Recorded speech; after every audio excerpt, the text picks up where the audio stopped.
Are you looking to join Cycling Men of Leisure for one of our rides in 2025? We've got a few things on our schedule. That's right. We'll be attending Big Bragg and also the Bourbon Country Burn. Big Bragg is in Georgia and Bourbon Country Burn's in Kentucky. Both places are going to be absolutely beautiful. We're going to have teams for both of those events. If you're looking to join us on our team, just send us a message. We'll tell you what to do. So come on out. It's going to be a good time. Absolutely.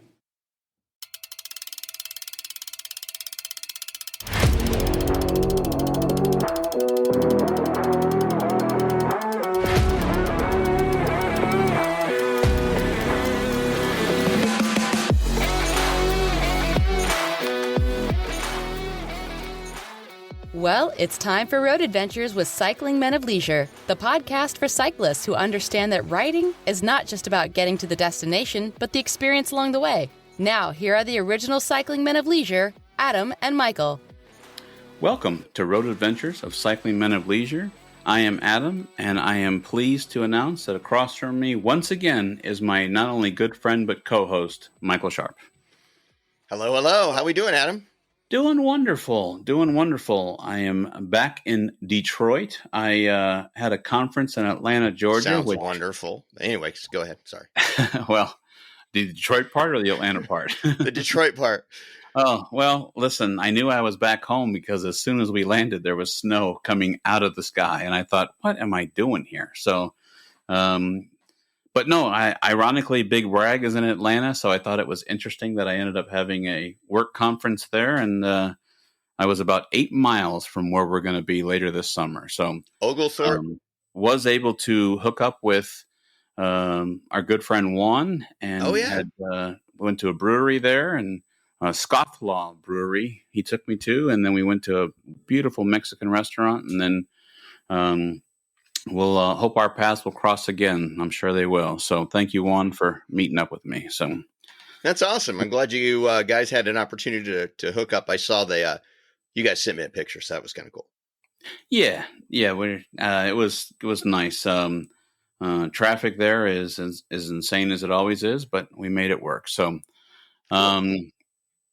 so the last time we met, we did Listener Spotlight. We did. And when we did it, you gave some clues. And if you don't mind, can you run us through the clues again? Absolutely. The clues that I provided you last time was that this town was founded as a military fort by the Spanish. It is a giant in the temporary tattoo industry. A notorious gangster was once captured there. It is well known in the U.S. cycling world. And Ansel Adams played a significant role in its vibrant art culture. So what do you think? Well, I don't want to lie to you. We had somebody make a guess on YouTube. Cool. And I don't want to steal their thunder. I don't know. You don't ever tell me. So, but I will tell you that our friend Armando on the YouTube platform, I wasn't sure where it was coming from because I woke up and it said, the answer is Santa Fe. Answered. Done. And I had to go searching because it really didn't give me a lot of information who had posted it. So I had to log into the YouTube channel and then finally found the video. And so I believe Armando was traveling overseas. Maybe the YouTube was easier to grab a hold of. So I can't steal his thunder, but I can tell you without a shadow of a doubt that he clearly said, done, answered, Santa Fe. I like his confidence. That's nice. Well, I will tell you this. It is not St. Louis. Okay. That tends to be your go-to answer. Yeah, but which is going to be funny when I actually do use St. Louis. You're going to not use it and blow it. But, Santa Fe is a good choice. Santa Fe was a Spanish fort, but Santa Fe, sorry, Armando, not it. Oh man, he was so sure too. He sounded like it, but no, I hate to disappoint it. Not Santa Fe. Okay. So you want to know what it is? I do. And to be honest, I had held on to Armando's answer that I didn't even guess myself. But I still thought last week when we were talking that it was something in the Caribbean. So I'm going to let you go ahead and give the answer. The spotlight town for this week is Tucson, Arizona. Ooh, okay. Tucson was founded as a military fort by the Spanish. Okay. It is a giant in the temporary tattoo industry.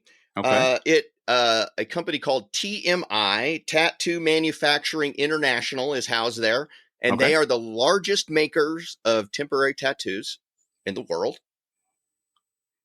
A notorious gangster was captured there, and that was in 1937, and it was John Dillinger. Wow. Mm-hmm. Okay.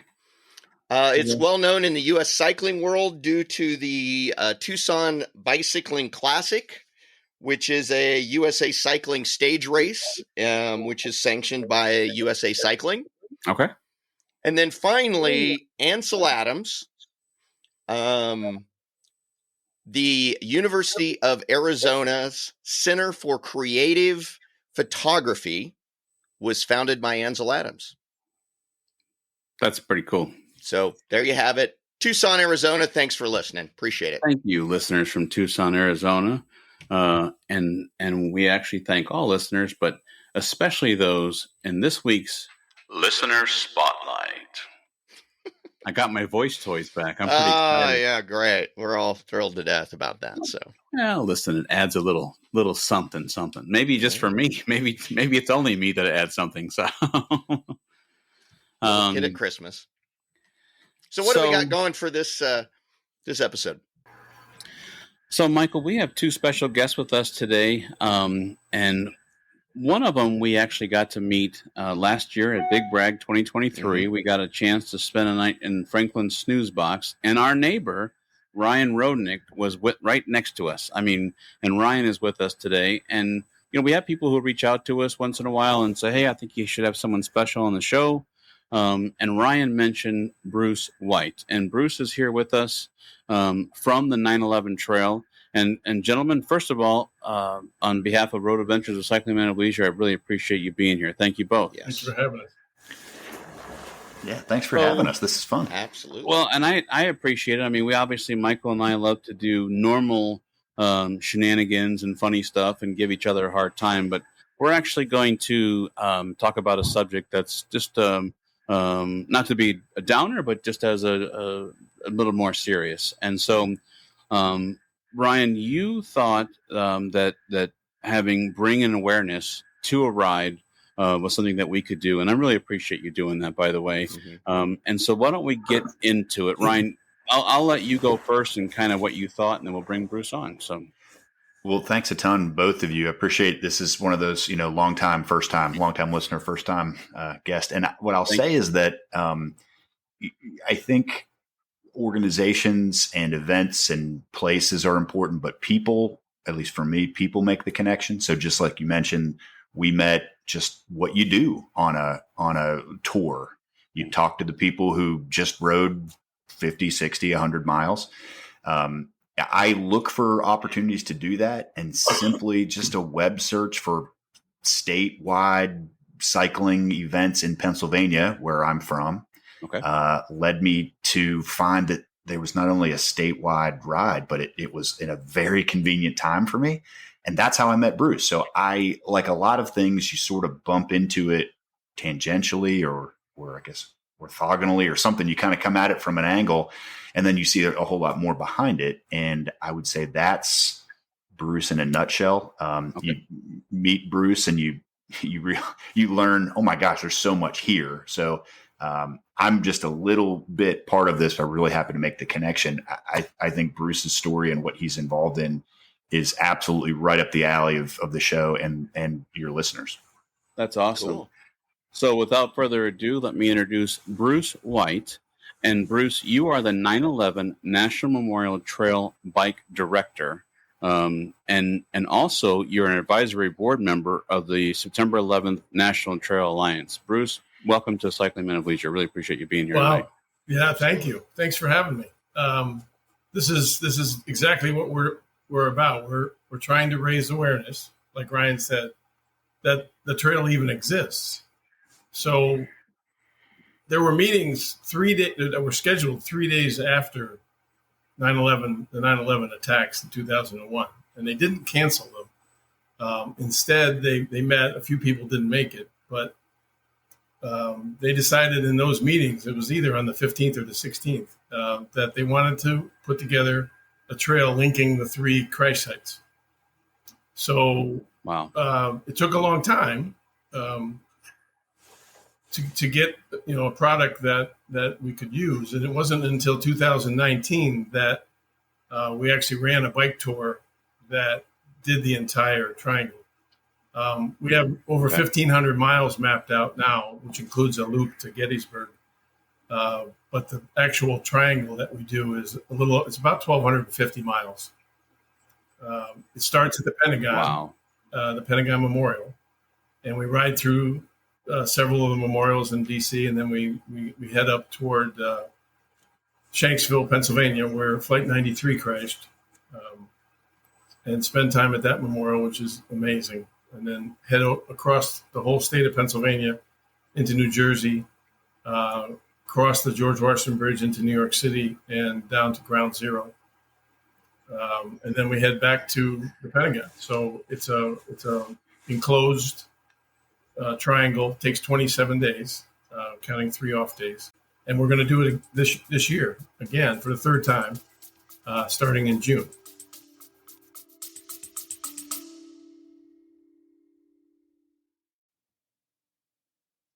On behalf of Adam and Michael, we both want to say thank you for your support.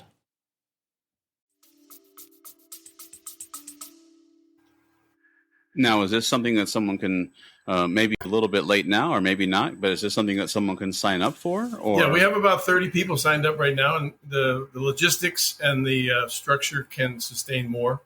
I just need to call hotels and add rooms as long as rooms are available. So that's the only sticking point is I think May 1st would kind of be the cutoff. So they have the month of April that they can call and add. So it's a self. So we have support vehicles. We put on rest stops. We give you fluids and snacks and whatever anybody tells me that they'd like to have at a rest stop during the day. So breakfast at the hotels. Every night we stay in a hotel. The only thing that you have to do is pay for your own dinner. But if it's not within walking distance, we use the support vehicles to take us to dinner and back. So it's almost all inclusive. Yeah, that's great. So many of the towns along the trails, the trail itself has boosted the town's economy. In fact, we stayed last year when I was along for part of the ride. We stayed in a hotel that didn't exist prior to the Great Allegheny Passage and the 9/11 Memorial Trail being formalized and existing there. So Bruce has a bunch of these stories about mayors and city council people have come out to where we've been having dinner saying, thank you for being here. Tell your friends. This makes all the difference. So there are people who live very close to one of the crash sites, for example. And then there are people like me who didn't live there, but know someone who was affected on that day. And in some ways, it seems like a long time has passed since 2001 and sometimes not at all. And so the trail is a way for really anyone. You don't have to be a cyclist. You can walk to get near these places in a quiet way, in a really personal way. There's something about cycling, as all 4 of us know. It's faster than how you can walk on your own, but it's also much slower and much more connected to the world around you than if you were in a motorized vehicle.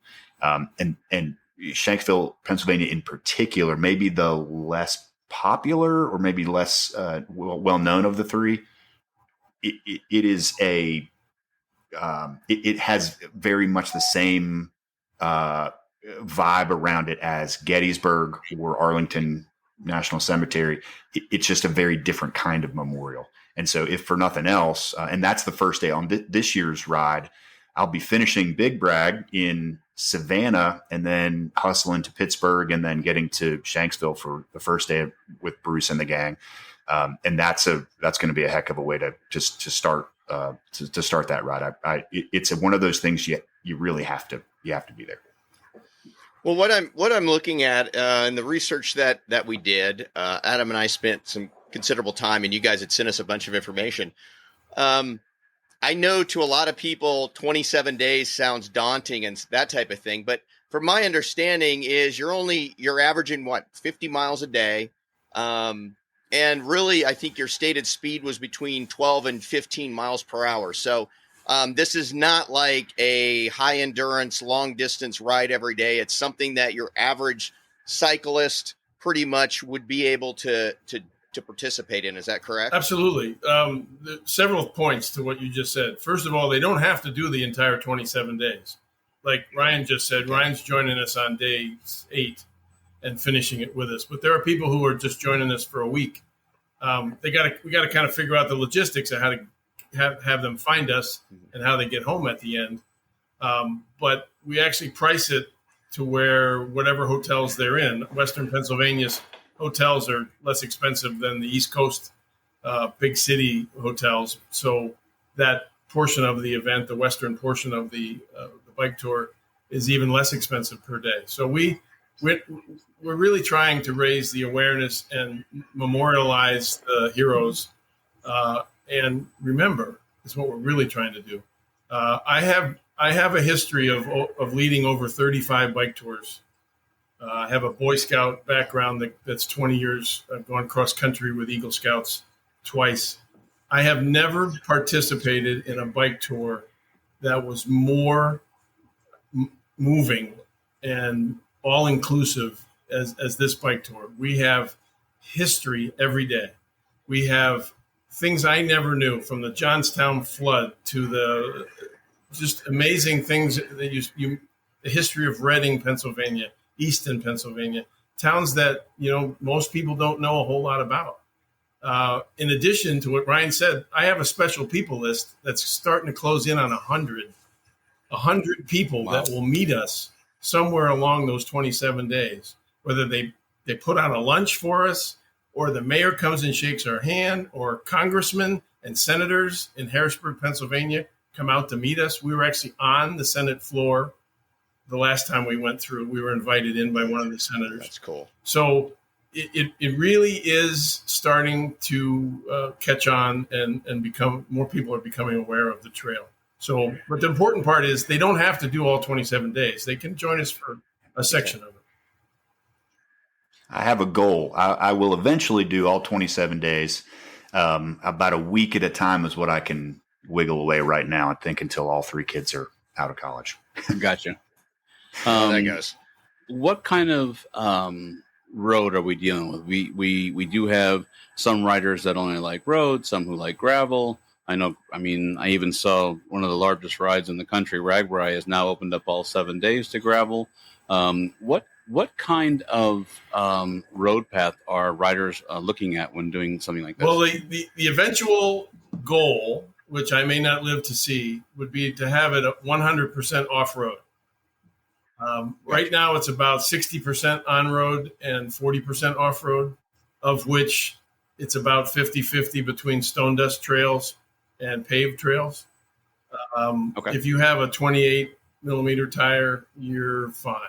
There's no super rough sections. There's no single track. There's nothing like that. There's stone dust can be a little, if it's wet, it can be a little bit iffy, but most of the on-road all has great shoulders. We're going through quiet communities. It's amazing how good Philadelphia and Baltimore and even New York City are as far as being bicycle friendly to get in and out of where we're going. I find that those major cities probably are safer than sometimes when we're on a road with speed limit of 55. So it is a very well thought out, constantly being tweaked route that's all on Ride with GPS. So anybody that participates can download the days. I'd like to say that makes it so nobody could get lost, but we have had some people who proved me wrong. That purposely doesn't. You have to actually listen to ride with GPS. If you don't, you can still get lost. But yeah, it's got to be on, and it's got to be telling you left turn up here or turn left there or something. So we've seen that before too, where I was like, well, I had ride with GPS on my phone, but I didn't have it on. Like, well, how did you expect it to tell you stuff? Let me add this. Bruce is. You need to know this. Bruce and his dear wife Vicky. Bruce and I have a couple things in common: scouting and wives that I think we're really lucky to have. Bruce and Vicky rode the whole thing on a tandem. Wow. Will you do that again this year, Bruce? Will you tandem again? I'm going to give my wife some more kudos because 5 weeks ago she had major reconstruction surgery on her knee, and she's still coming on this ride as a support driver. Well, that's pretty impressive. We always call tandems make it or break it for your marriage. It is that way. You either love our joke you is love it or you hate it. Yeah. That's for sure. We probably have our joke is. Go ahead. We have 40 or 50,000 miles together on a tandem, and we're still married. So I think you're going to make it. You're definitely going to make it. Adam and I always talk about, and we joke about, when you buy a tandem bike, in the box is a already pre-done divorce, fill in the lines for divorce papers, because there is so many times we've been on rides and we get to tops of hills or something, and you can just feel the tension of like the two people off their bike, and it's like, whoa, okay, we're just going to keep on riding. Cool story. There are two things in my mind. Oh, go ahead. Sorry. Cool story. Our first tandem, we bought on eBay. It said 27 miles on bike. Bought it for my wife. She hates it. Got to sell it. That's a trip around the neighborhood. That's a pretty quick decision. That's right. We always say it like when we see him at Ragbri, like, how's your marriage? How are you doing? Okay. Cause we'll pass people and you'll hear, no, you got to keep pedaling. I'm like, oh boy, they're not going to make it the whole week. So, my wife always says two things will cause a divorce. If she and I ever go on the very famous television show where they travel around the world, Amazing Race, she said, if you want to get divorced on live TV, honey, we can go out there. And she said the other one is if we buy a tandem. So, neither of those things. Yeah, it's good to take to memory. As a side note, I just want to say that all four of us have something extremely in common. We all have been in scouting. Michael and I, our friendship kind of bonded through talking about scouting, and Michael actually worked at Philmont. I don't want to steal your thunder, but and so scouting is definitely one of those things where good roots in the ground, I believe. And by the way, Michael, Bruce told me that he was on the cover of Boys Life magazine. Oh, really? Okay, that is awesome. So we went cross country twice, and we called ourselves ESCA, Eagle Scouts Cycling Across America. And I had, it was a group of 25 people, 15 that were 15 to 18-year-olds, and 10 older Eagle Scouts and a couple parents. So 22 out of 25 people were Eagle Scouts on the trip. The oldest one was 73, cool. And the youngest one was 15. Oh, wow. And I brought them all home safe, which I might get tougher and tougher to be able to do that these days. But that was 2014 and 2018 that we did that. That's awesome. Well, we definitely have a love of scouts. Myself, I was an Eagle Scout. You still are. Am an Eagle Scout. That's right. Went to canoe base, went to Philmont and spent 5 years in Philmont staff. So it was a great experience for me. So that's awesome that you took that many people, across the country, and everybody was safe. Yes. Cool. That's why if you ever see us in camp, we have way too much stuff. We took the be prepared, and we took it very serious, and so we always bring way too much stuff. I had to teach the kids that if you haven't used it and it's the end of the first week, you didn't need to bring it. But they overpacked because of that. So I'm an Eagle Scout. Both my boys are Eagle Scouts. I was fortunate enough to mentor 80 Eagle Scouts in my 18 years as a Scoutmaster. So. Very, very big portion of my life.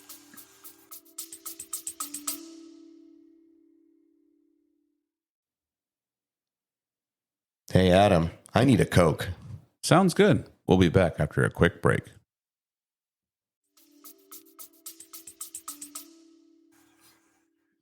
I'll say on the ride last year, I didn't happen to have any mechanical troubles. We did have a couple folks who did, and super support. So not only, of course, Bruce has taught more people to change tires than most people have changed tires, but also good folks in the SAG department. So if you're wondering, like, well, is it going to be okay? What if?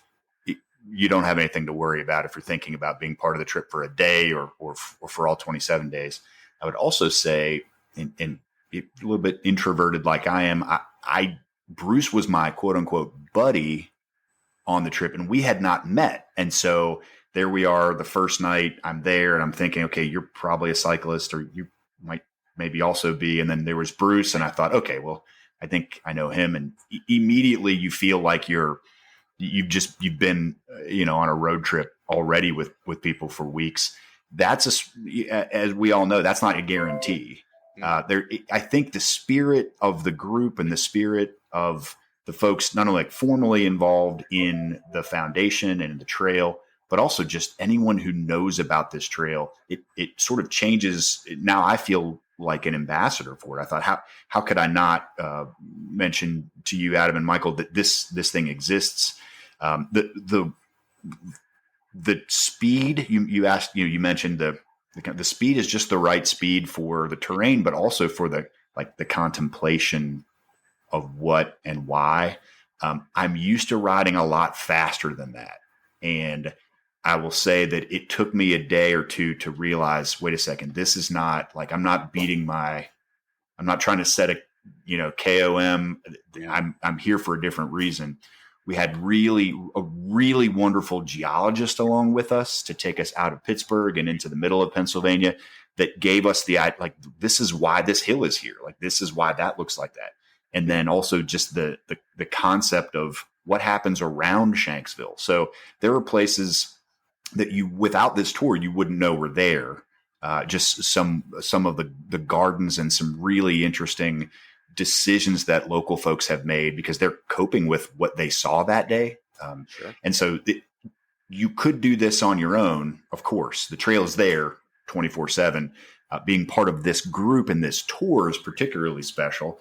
And that's why I'm back again. Well, I think it's interesting because I've looking through the towns, I'm big in history and that type of stuff. Aside from the 9/11 stuff, I mean, you're going through, Harper's Ferry and Arlington and just some incredibly Harrisonburg, Philadelphia, Annapolis. I mean, you're going through some just extremely historical parts of the country, which I think would just even add more to the ride in getting to those memorial sites. So I think that's what really interests and intrigues me. So I want to mention the website real quick, and then Bruce, I'll let you take it. It's 911trail.org. If we're talking about it and you're at home right now and you're intrigued to learn about this trail, the trail itself has a lot of great information at 911trail.org. Bruce, go ahead. I apologize. So just to touch upon a couple of those things, I mentioned the other day when we were talking that there's a rose garden that was created at Flight 93 by the families of the 40 victims. So they actually purchased a buffer of land all the way around the National Park Service property that Flight 93 Memorial exists on. And the only flat spot on that area, they created a rose garden for memorial of the 40 people who died on the plane. It was installed and created by an Eagle Scout, but not just an Eagle Scout. He was a handicapped Eagle Scout. He had cerebral palsy, and he created benches and had somebody, sponsor every bench. And he could only walk 50 to 75 feet without stopping to break. So he has a bench every 50 to 75 feet all the way through this close to a mile loop that you walk through to enjoy this rose garden. It's probably, with all the history I have in scouting, it is the finest Eagle Scout project I've ever seen. And what's sad about it is that 18 months later, after he completed this project and became an Eagle Scout, he died from his cerebral palsy. So, very touching story. It's a must see, but it's not something that most people who go to Flight 93 even know exists. So it's something we get to see. We get to see the Staple Bend Tunnel. We pedal through the Staple Bend Tunnel. It's the oldest railroad tunnel in America. It's just outside of Johnstown. And we go through Jim Thorpe. We go through Pottsville. We go up to the Yingling Brewery. There's something every day. There's something unusual and different every day. It's what makes it so unique, in addition to the 3 memorials. But we also see another 12 to 15 smaller memorials in small communities that we go through. Philadelphia has one, Baltimore has one. But there's some small communities that lost several people in one of the crash sites. And their towns have created memorials. And if we can find them and they're close enough to our path, we stop and see them also. So there's another 12 to 15 additional memorials we stop at. That's cool. So, Bruce, when you and I were talking ahead of time and we were kind of putting the idea of the show and what night we're going to record, you told me something that I have about a 20-minute commute home. And you told me something and I couldn't stop thinking about it. Thought about it all the way home, thought about it on the treadmill that night. You're going to do something really special this year. And there's one of the pilots from that horrible day is the only pilot that doesn't have a memorial, but that's being started this year. Is that correct? That's correct. Michael Horrocks was the co-pilot on the second plane into the tower. He's a Hershey High School graduate, Hershey, Pennsylvania.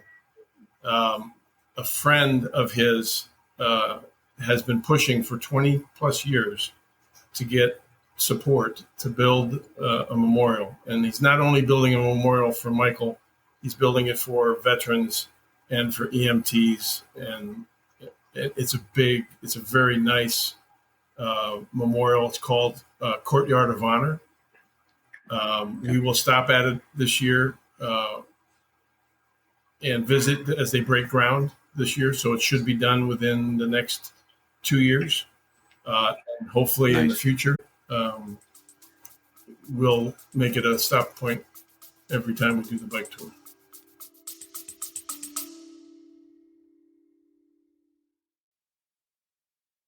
Hey, Michael, I need a coffee. Okay, we'll be back right after this message.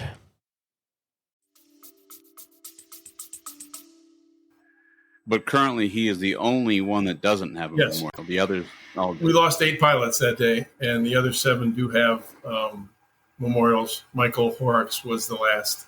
It will be the last, but he will be honored finally. Good. No, that was.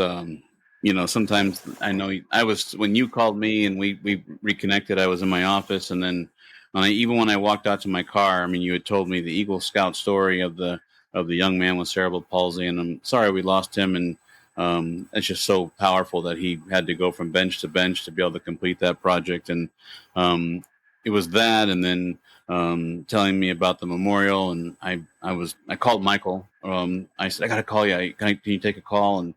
And usually he's like, yeah, what do you want? And I said, well, I got to tell you about this. And I was so excited. So a powerful subject, but Ryan, I think you hit it out of the park by turning us on to this. I'm really glad that you did. And so if there's someone out there that is interested in joining you for a part of the ride, whole ride, portion of the ride, some of the ride, is 911trail.org the best place to go? Or, well, if they want to join, if they want to participate, I'd like to get them my personal email. I think they can find that on the website, but my email will get them directly, direct communication. And like Ryan says, I communicate back and forth with the participants so much between when I meet them and when we finally physically meet each other that we feel like we're friends already when we finally shake hands. So, do you want me to give you my email or? Well, what I'll do is I'll make sure afterwards that I have the email that you would like me to share, and if it's the one that's on the 911trail.org, if there's somewhere there, I will put that into the show notes of not only the podcast but the YouTube as well, and we'll make sure that they're emailing you at the correct place. And I had that feeling that when you and I were speaking, that you said that. I know everything about the ride, and I can tell you, and that's powerful, because if you're at home and you're looking to join a ride, you want somebody who is well knowledgeable about what's going to happen. I mean, the day-to-day operations, and I would love, if you don't mind, just for a few minutes, what is the level of expectation of a rider? I'm sure they got to be up at a certain time. They got to probably have their bags on the truck at a certain time. And then you had mentioned to me that like the hotels don't open up until 3 or 4 anyway. And so what does a day-to-day look like for someone who would like to join you for a few days? That's a great question. We typically would leave at 8 o'clock in the morning. So we're up as soon as the hotel's breakfast opens, normally 6-ish, 6:30-ish. We'll eat something. We'll talk to each other, and then we'll get our bags on the vans by 7:30, be ready to go at 8.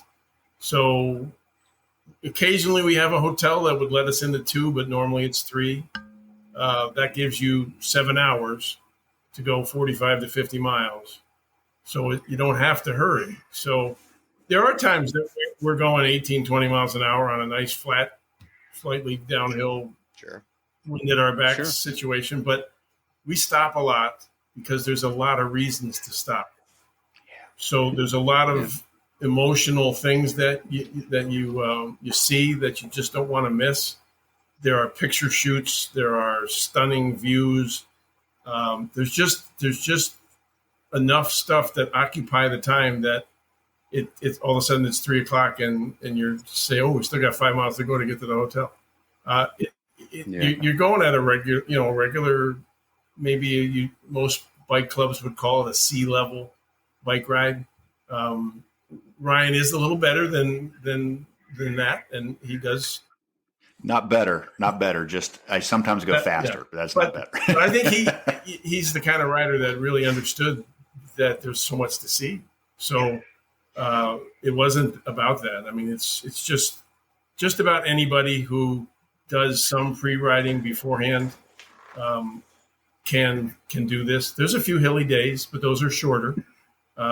We go pretty much from a community to a community because we have to find a hotel. So there are a couple days that might be a slight bit longer. I think the longest day might be mid-60s, but there's some days where we just do 40. So it's doable, and we've done it. So very seldom do we have somebody that needs to support vehicles to sag in at the end of the day, but that's available.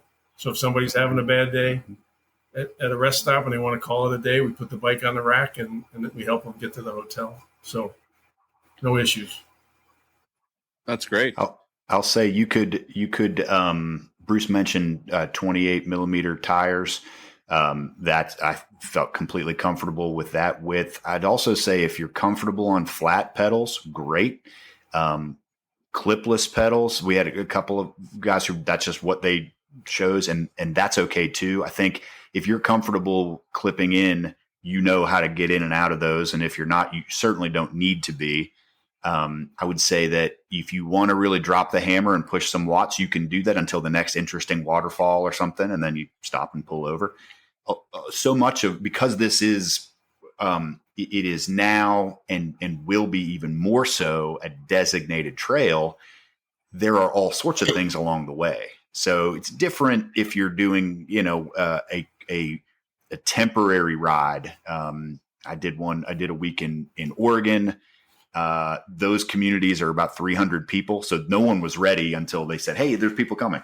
But with the trail that, and the tour that Bruce has organized, there's something every 10 or 20 miles in terms of provisions, bike shops, all of that. So I think you could be as secluded as you'd want to be because you're in nature for a lot of that. You can also kind of get from point to point and check your stamina. I think you would always have a taker. If you said, hey, who wants to pull over for lunch? I think there'd always be a taker. because there are so many opportunities. And those were some of those were the memories. I love riding, but I like being in the community of cycling. And what a great way to get to know people over lunch or dinner or breakfast or something. I think the dinners are the most fun. I mean, we sometimes we sit at a restaurant at night and it's been an hour and we haven't even ordered yet. We got our first drink and we're sitting there laughing and telling stories and we could be 2.5 hours at a restaurant at night. So we do. We get in at 3 and then you can crash and shower and settle into the hotel. And then 5 o'clock we normally have a meeting and we'll go over today and we'll talk about tomorrow and then we'll head out to dinner. And when we get back from dinner, we're all pretty much ready to crash at that point. So it's a pretty fulfilling day of cycling. So. What really resonated with me when you and I were on the phone was how you mentioned that even on the days that are only 40 miles, a lot of it is about memorializing. I mean, you really allowing that to sink in and seeing families who are out there who your description of in my mind was that some of the families, are out there thanking you for being on the trail, thanking you for honoring their family. And that just resonated with me. Would you mind to touch on that? Yeah. When I mentioned the Rose Garden, we'll be met at the Rose Garden by family members and the person who helped organize the whole thing. They'll give us a tour of that and they'll tell stories. And everyone is very thankful. As Ryan mentioned, the tourism directors that come out and meet us, they're thankful because we're bringing business to their community. We're bringing awareness that their community even exists.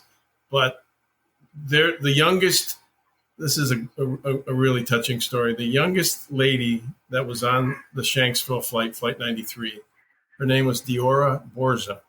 Her mom, Deborah, is on our board, and she lives in San Diego. She's been involved every moment of the organization of this since 2001. I'm working with her specifically to put on a one-day event in San Diego this coming September, where we will actually leave from an aircraft carrier that's sitting in the water at downtown San Diego, and we will ride up to her school, where her daughter went to school, and then turn around at there's a country club, and then ride back. So it's about a 40-mile day, just to remember her daughter. So those are the kind of things that we do. Wow. You got to remember that those planes, 2 of those planes that crashed, were heading to the West Coast. So a lot of the people who died on a couple of those planes were from California.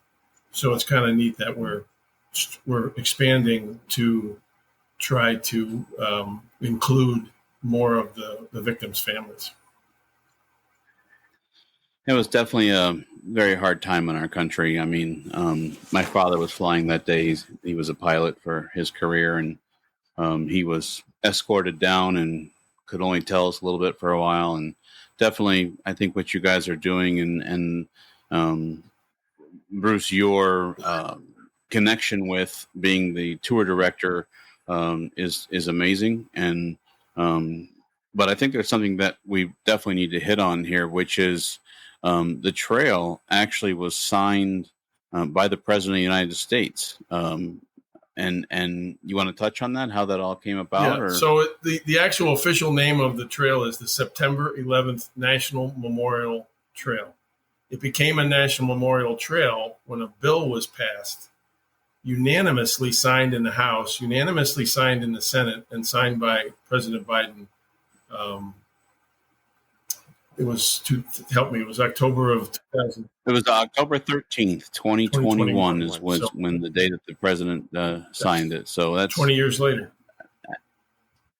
That's that was kind of interesting to check it out. And as Michael mentioned, you don't see a lot of unanimous signatures in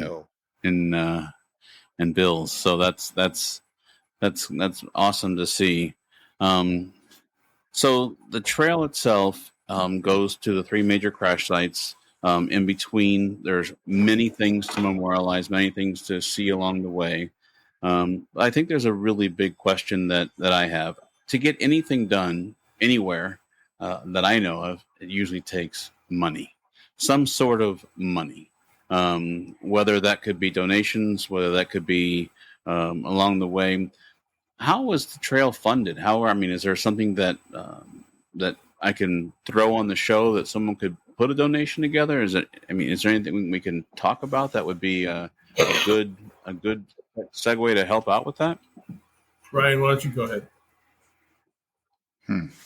Well, let's the infrastructure is one of those. I'm just in awe of infrastructure. I'm a software guy, and in my business, you can just click undo or copy and paste. And so I'm just in awe of infrastructure.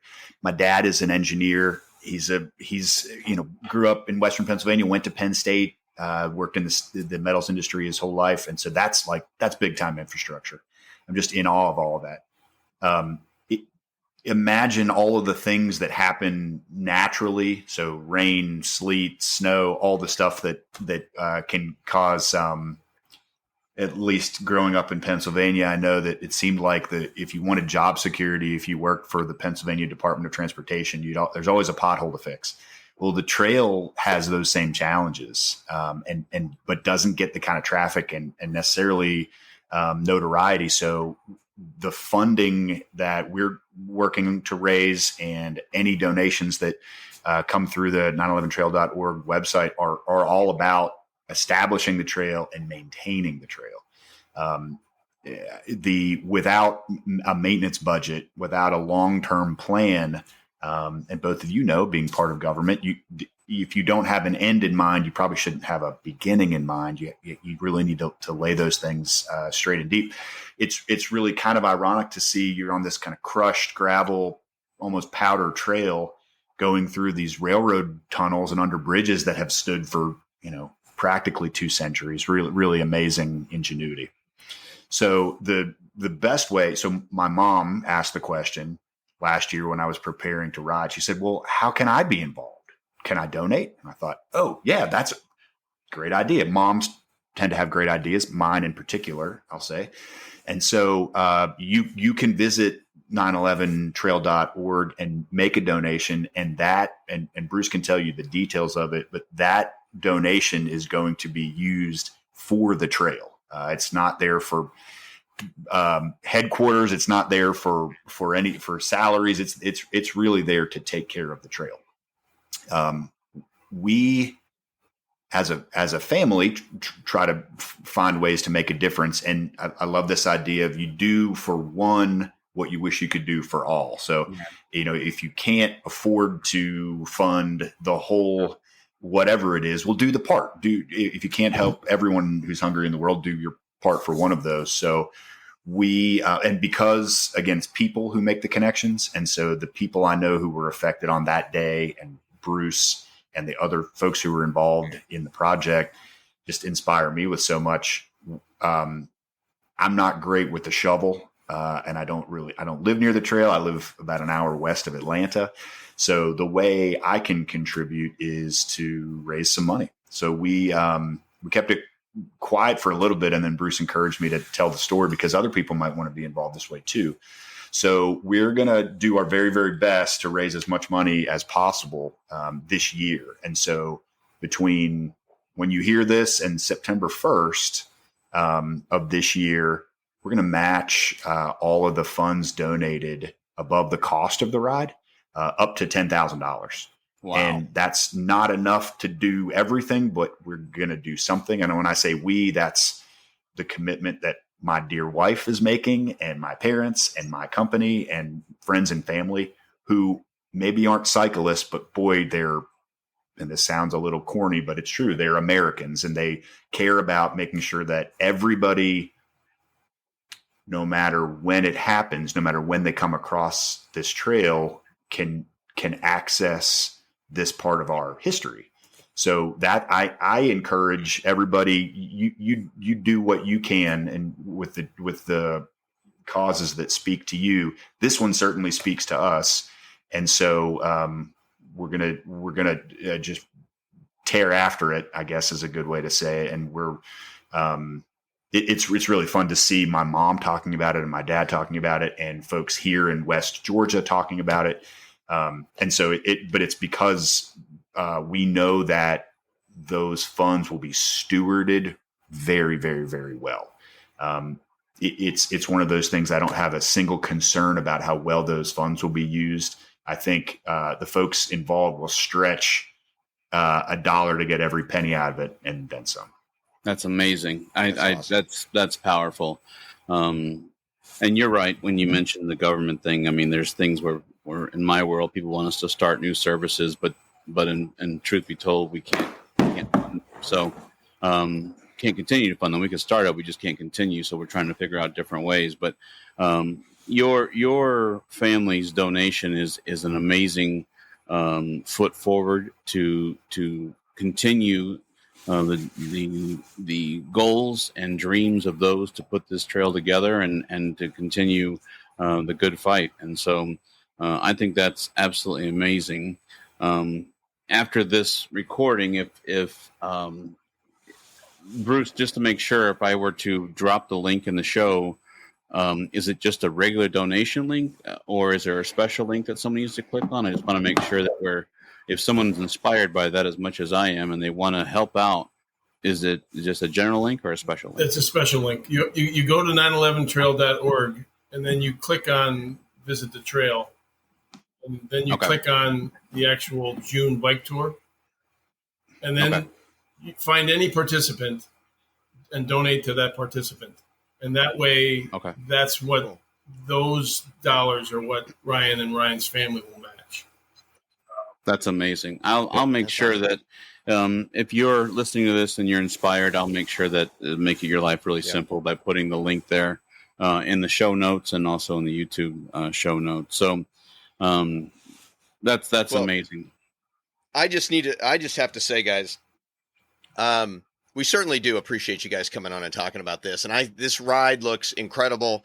You know, for the folks that were around then and can remember it and stuff. I mean, it was a horrible day in our history, and it was certainly a rough time because it just wasn't that single day. I mean, there was repercussions for weeks after that. So I think this ride looks awesome, and it looks well organized, and I definitely at some point in time would love to get on it myself. So I appreciate you guys coming on and talking about this, because this looks Can I mention one more thing? Mm-hmm. You can mention anything We're going to do the tour again in 2026. And what makes 2026 special is it will be the 25th anniversary of 9/11. It's also the 250th birthday of America. And we're going to move the dates so that we're in Philadelphia on July 4th for fireworks celebration. That would be cool. Be in Philadelphia, 250th anniversary of our country. And the 25th anniversary of 9/11. And we're really hoping that we can have 100 cyclists on that. So if you can't make it this year, you're already booked. A lot of us cyclists book ourselves a good year ahead of time. There's another chance. So 2026, the same organization, I'll be there. It'll be available. We may even open it up to have a camping option on many nights if being thrifty. So we haven't mentioned that the whole tour costs $2,900. If you've ridden a tour with us before, you get a discount. If you bring somebody with you, you get a discount. So, but the basic fee is $2,900, which is 27 nights in a hotel, 27 breakfasts, SAG support every day, snacks, rest stops, everything but dinner is included in that. I think if you check with other major bike tours, you'll find that that's a pretty good deal. So. Oh, that's exceptionally economical. So yeah, I was going to say that I would agree. One of the things that I was interested to learn about, because I've not been there yet, because I'm interested now, is that the family members in Shanksville bought property. I want to make sure I quote this correctly. It's 100 yards around around the crash site, each of the family members. It's roughly it's between 100 and 200 yards. It's they wanted a buffer so that development, if ever development hits Shanksville, which probably wouldn't be in our lifetime, but might come someday. They didn't want development right up encroaching on the site of the memorial. Right. So the families all chipped in and purchased a buffer all the way around. And that's where the Rose Garden is part of that buffer. That's cool. We didn't mention O'Hara's Pub. I wanted to mention O'Hara's Pub. That's in New York City. So when the terrorist attacks took down the two towers, the firefighters and the EMTs and all the people who were working to find survivors and remains, they had to sleep a couple hours a day. They were working 18-hour shifts. But there's a pub located about a block and a half from the crash site, from the towers, called O'Hara's Pub, that all the firefighters slept there because the soot from the crash was almost 3 feet deep in the pub. So he was closed for a period of time while he was renovating and making it safe to operate again. And while he was doing those renovations, he allowed all the firefighters and everybody to sleep on the tables wherever they needed to get some sleep. Every branch of fire department, EMT, police, anybody who was there gave O'Hara's a patch. He has the patches all hung on his walls and ceiling because the wall space is all gone. It is such an emotional place to go. And so when we go to Ground Zero, we not only get a tour from a firefighter who survived, who's on our board, we also get to meet the owner of O'Hara's. We'll eat lunch there, and he'll tell a story that'll put tears in everybody's eyes. It's another thing that we get to, as part of the tour. Incredible. So Ryan mentioned that he was doing Big Brag 2024, and truth be told, so are Michael and myself. But what I would love to propose is that it's difficult when we're on the road. As Michael and I, you can see our backgrounds. We're in our home offices where we record. I, as well, hope to end in Savannah. And if all goes well, I'll load a bike in a box and fly home that day. But what I would love to propose is to have some sort of, even if it's just by phone call, have you call in because we can put you through the board here. Maybe you and Ryan could jump on a 3-way call. I can definitely propose that and just check with you. Yeah,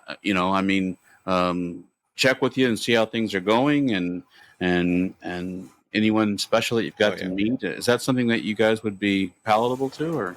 Absolutely, as many times as you want us.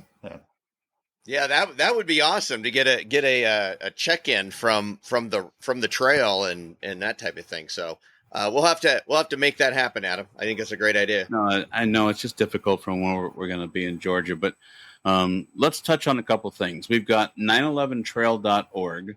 This is how you can find out about the trail itself, and then of course under the events and stuff, the actual ride that Bruce is the director of, not only this year but all things considered in 2026 as well. I'm hoping for you, sir. And we've got, obviously, I don't want to be remiss if I didn't say this, but the donation from the Roenigk family, which is just absolutely inspiring and amazing. And so we'll make sure we get that correct link. If you are looking to do this ride and you've got some time and availability, you can still sign up this year. As you heard it here, you do not have to say, I don't have 27 days to give. You can do only certain days. You can do some days. It sounds like you're very open to the fact of people joining you for part of it or some of it or all of it. And you're right. I think 2,900 is cheap. There's one that we're doing that's half of that is only 7 days. So, yeah. Which, by the way, is not Big Brag because we just said that.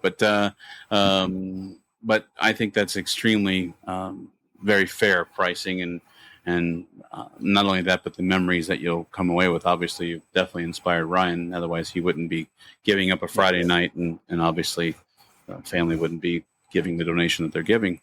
I am amazed that everything that has come together. When Ryan first wrote me, I had never heard about it, and now I'm more inspired. So I really appreciate you both coming on and giving us your time and educating us and teaching us something that we didn't even know existed. I look forward to your podcast being on the road in 2026 with us on the tour. So, you know what? That is definitely a possibility. We will add this ride to our list. So, it'd be fantastic. My mom will be so happy. So one of the things she would love to do is lay out the big spread at the rest stop and just meet all my bicycle friends.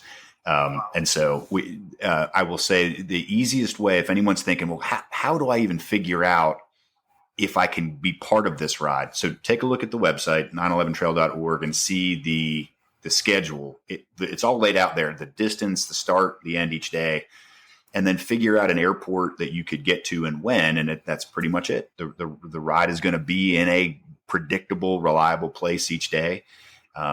Shanksville's pretty easy to get to from Pittsburgh on that kind of the western side of it. Of course, any of the Philadelphia, New York, New Jersey airports, and then of course any of the DC airports. So if there is, speaking for Bruce, because I know his heart, if there is a way he can help you get, anyone who hears this, if there's a way Bruce can help you get on the trail, he will make it happen. So don't let logistics hold you back. Give Bruce a chance to, if he took 428,000 scouts across the country and brought them all back safely, I think that's roughly the correct number. Then he can get you back and forth to the Philadelphia airport. And Adam and I can help you out as far as how to travel with your bicycle and things like that. So that's true. We got everything covered. I'll put in a plug for everyone. If you haven't heard the episode about how to leave your bike with only a couple of extra parts, all kidding aside, that was really helpful. I was packing for a week-long ride in Oregon, which was the toughest week of my life. And I was listening to that as I was taking my bike apart in Georgia and packing it in my new Thule case, and it all got there just fine. But that was a really good breakdown because you explained what was happening and how your bikes are different, your cases are different. So there's something here for everyone. And we're going to we've talked about redoing that and doing the video part of it, so you'd actually be able to see it. So more to come on that. So, but we thank you guys for taking the time, introducing us to this new ride. This is exciting. Definitely one we'll put on our list. So thank you. Thank you for having us. Bruce, I want to keep up the great work. Chance just to make sure that there's anything that we missed, because I was so inspired talking to you, and not only the other day but tonight. Anything that we did not hit on? I do supply. So once a person that's interested contacts me, I'll give them the itinerary. I'll give them the frequently asked questions sheet that I've filled out with any question I've ever been asked. I have done a day-by-day notebook, basically on what you can expect to see each day, and I send those to people once they contact me at my email address. So, additional, and I can confirm that Bruce shared that with me, and that's the kind of stuff that I would love when doing a ride. I mean, Michael and I have done these crazy tours in different places, and we've done them where the education level and the detail is amazing, and we've also done them the opposite where we're fighting our own good fight. And Bruce, I will tell you from what you sent over is what I would love to see if I was doing a ride. You had any question that I would have, you answered it. I mean, I didn't see anything that you left out, so I give you kudos, because I mean, if someone doesn't want that much detail, then fine. You don't have to read the whole thing. But if you do, it's there. And I think that's amazing. So you know how you create that, right? You don't. I don't take credit for any original ideas. Anytime I've been on a bike ride anywhere and something impressed me, I stole it. So that's right. Basically an accumulation of 30 years of stealing good ideas from other cyclists. So. You didn't steal it. You repurposed it, is what you did. Yeah. So I'll use that. Yeah. That's a we good, just don't reinvent the wheel. So we just, you're just sharing knowledge. That's all. That's right. It's flattery. That's flattery. Right. Yeah. That's right. Gentlemen, I really appreciate you being here. Thank you for bringing the awareness to the trail. Thank you for bringing the awareness to some of the memorial sites and the things that you guys are going to see. I do look forward to having you back on in June, and we'll make sure that happens and figure out some better nights, that maybe a day off that you said that you have. Maybe that might be good, where you're not pedaling and having to worry about having the meeting and having dinner, because to me, the dinner sounds like the best part. I'll do the writing. I'll do the memorializing. I'll do the rest afterwards. But having that bonding is just people that you've met along the way, just like Ryan. And so that's the best part. That's why we got into this. So thank you both. I really appreciate it, more than you know. Absolutely. And Ryan, we'll see you in Georgia in a couple months. Yeah, boy, I'm looking forward to it. It's my only challenge is how to get the quickest way to get from Savannah to Pittsburgh. The Savannah airport has some flights, but not nearly as many as Atlanta, but yet several hours on the shuttle back to, hey, that's why we do this, for the adventure, right? It's the adventure. That's right. I left the Atlanta airport today.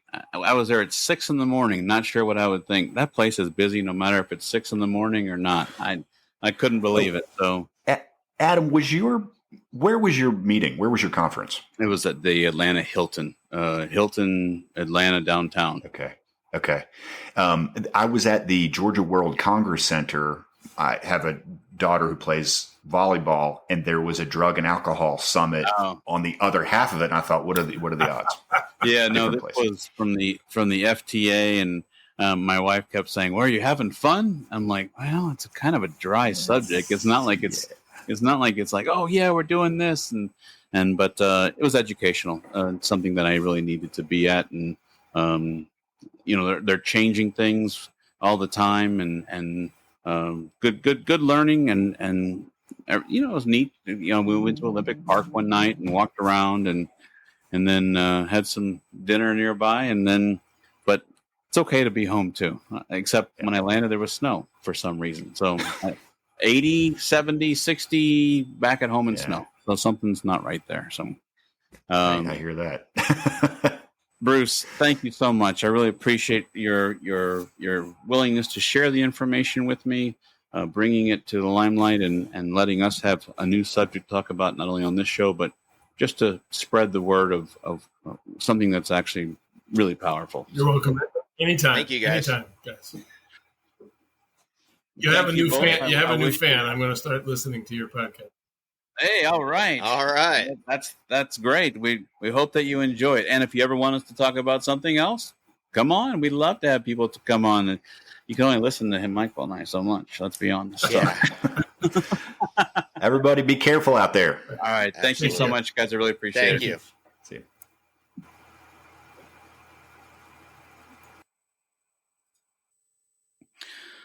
Wow. It's amazing when we have guests on who open our minds to something that I, very aware of 9/11. I'm sure we all know exactly where we were. I'm sure you can. I know where I was. I was working for UPS at the time, and I had a condo. I didn't have a house at the time, and I was driving home, and I used to listen to Shock Jock Howard Stern a lot. And I still do, but and they had thought a little Cessna had actually gone into the World Trade Center. I remember him saying a plane, and they were kind of like, a plane, like, what? Someone have a Cessna, and obviously it got a lot worse. But because I know when it first happened, we were talking, because I think it was, I don't know, back in the 30s or something, a 40s. I don't know when exactly it was, but like a small plane had crashed into like the Empire State Building or something. And, we all thought it was that kind of benign accidental thing. And then we found out it's not. But what's interesting is I'd never heard of this ride before. So I think this was awesome. Definitely something that I think we need to check out sometime. No, for sure. I mean, it's difficult currently picturing the idea of being able to ride 27 days. Excuse me. I apologize. 27 miles might be difficult to do right now because I'm not going to go out in the snow. I'm just kidding. But, on a serious note, I completely understand that there's some weekends in there. But if you are still working on a regular schedule where you don't have that much vacation time, that's going to be very difficult. So the idea that you can join part of the ride, that's beautiful. That's beautiful because it's laid out so that you could choose the part of the ride that most interests you. Yeah. Or hit the memorial that you definitely want to hit. Because quite frankly, going over the George Washington Bridge on my bicycle, going into New York City, I think would be awesome. Yeah, I every time we do interviews afterwards, I go, oh man, I should have asked him that. But I wonder if there's like police support. Can you imagine you're in traffic trying to get to work? You're like, what is this guy on the bicycle doing here? Well, a lot of their bridges have pedestrian. Oh, they do? Lanes. Yeah. Oh, see, it just shows. I don't know specifically about the George Washington Bridge, but a lot of them have like pedestrian lanes on the side and things like that. So. Well, I got to tell you, the fact that, Bruce took Eagle Scouts across the United States, the fact that he obviously has a lot of experience, doing bike tours and let's be honest, putting up with teenagers, even though Eagle Scouts might not have been as easy. And so I give him credit for that alone. I was a scout, but I was perfect. Yeah. Let's just move on. Oops. No, just kidding. Exactly. Yeah. See, don't make me call your mom and your dad, okay? And get them on the line and give us the real story. So, wonder why I went to military school. Things we don't need to ponder because we already know the answers. Okay, moving along. I didn't play. It was such a serious subject. I didn't play with any of my dumb voice toys because I didn't think it was appropriate. Not appropriate, yeah. But learning about the Eagle Scout that with the cerebral palsy and his deficiency of having regular movement, amazing. Just inspirational that he was able to put those benches, to climb from bench to bench, to finish the rose garden. The amount of energy, the amount of passion to do that is just amazing. While doing research, we didn't get to touch on in the interview, but you and I looked at, and people who live in that area obviously know that. But if you're listening to us, in Iowa or somewhere else, and you haven't been there, like I haven't been there, but there's a tower that at the Pennsylvania Flight 93 site that, plays whimsical chimes and it has big wind. It's a big musical instrument. Yeah. And so that's amazing. And I'm sure like going to those sites has to be so powerful just to view those. Yeah, I'm sure it has. I've not been to any of those sites. I did spend some time in the Twin Towers. Okay. There used to be a Marriott in the first 3 or 4 floors. I had a couple conferences there back in the day, but I haven't been to any of those sites. But I have been to the site in Oklahoma City with the bombing of the government building there, and I know that memorial is very very touching and it'll bring tears to your eyes. So I can only imagine about the 9/11. Just to make sure that I have my unfortunate terrorist attacks correct. Is that the Timothy McVeigh, Oklahoma City? Yes. Okay. Yeah. The bombing. Okay. Federal building. Yeah. And what did he had a U-Haul? U-Haul full of fertilizer and yeah. Oh God. And there were children there, right? Mm-hmm. Oh gosh. Okay. Anyway. Yeah. I think it's time to talk about something a little bit less serious. Yeah. People usually tune in to you and I for our slapstick and you poking fun at my non-being adventure. Well, yeah, that's all right. I accept that because trust me, sir, that, it comes right back at you, but it does.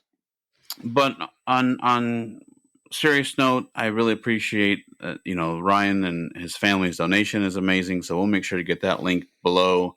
Bruce, wish him nothing but the best. I'd love to check in with those guys, and I agree with you. Moving on, I think the only really appropriate thing to do is I would love to talk about. We teased the idea of having the mailbag, and we did get some mail.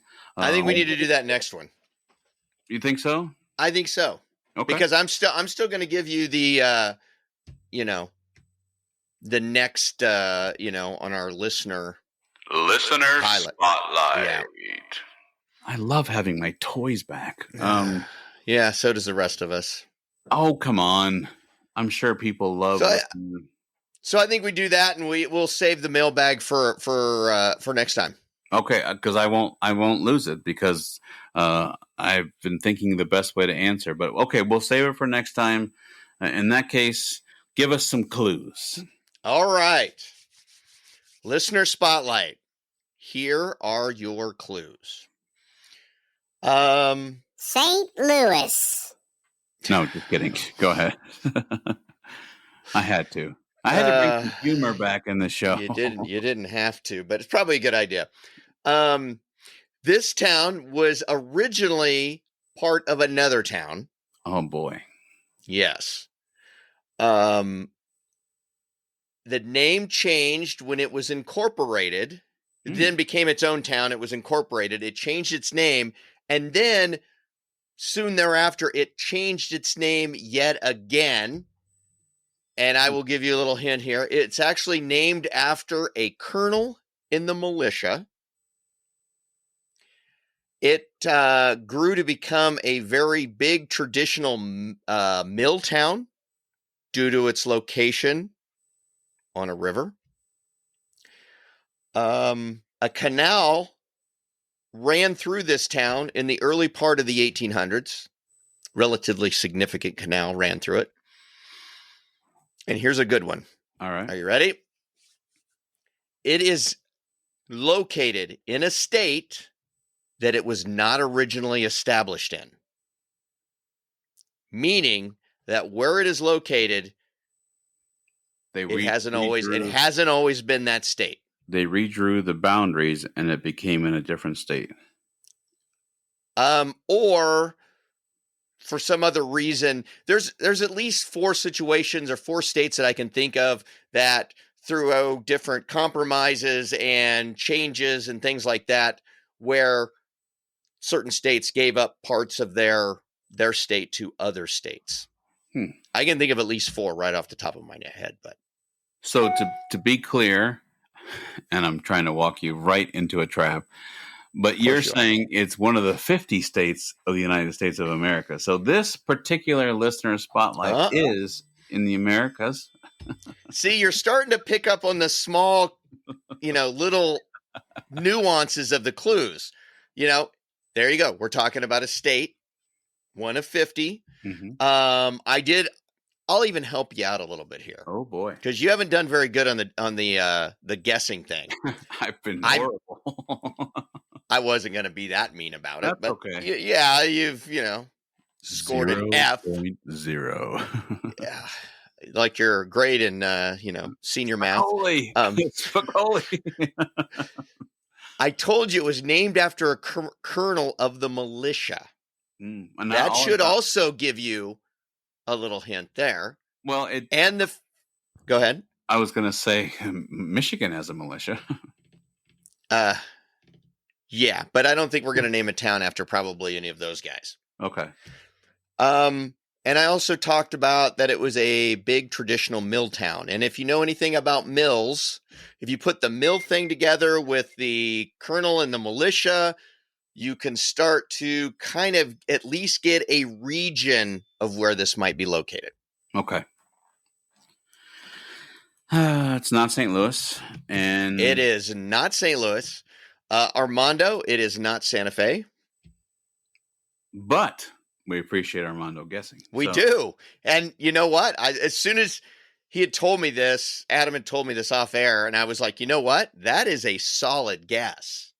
It's wrong, but it was. It's way better than yours. Like, okay, maybe there was a few Spanish explorers in St. Louis, but no.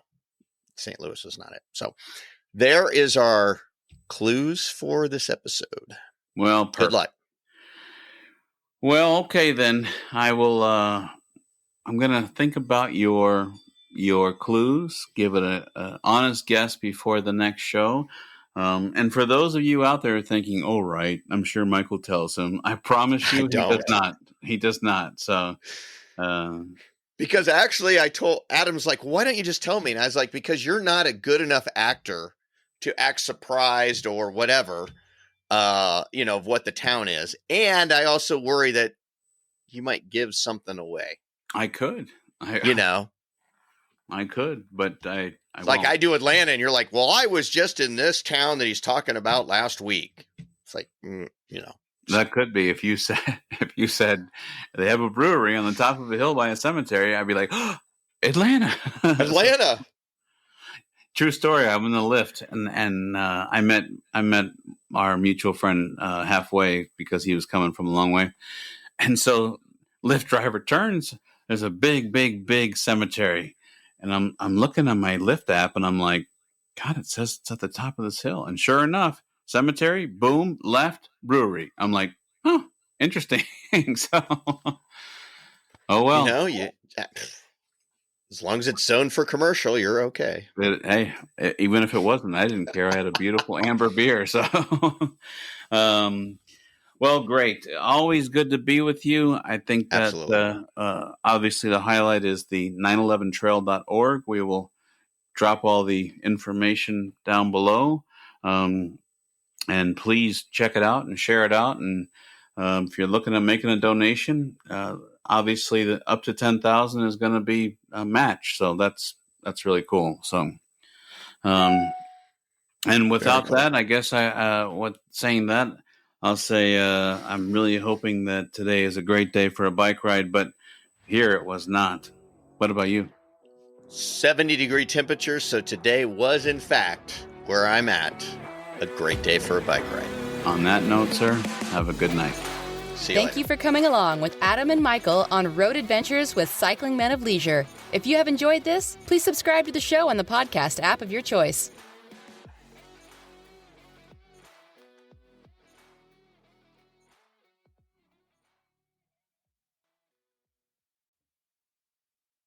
Hey, we just wanted to remind you that we've got some really cool products at our jersey and our swag store. That's right. You can visit cyclingmenofleisure.com. At the top of the page, you'll find our stores page. Click there. There's 2 QR codes. The one on the left has a J on it. That's the store for the jerseys. The one on the right is just a swag store. Has all kinds of different items. Kind of customizable. You can kind of make the swag the way you want it. If the QR codes are giving you an issue, don't worry. Underneath, there's 2 buttons that you can click on. Thank you, and have a great day.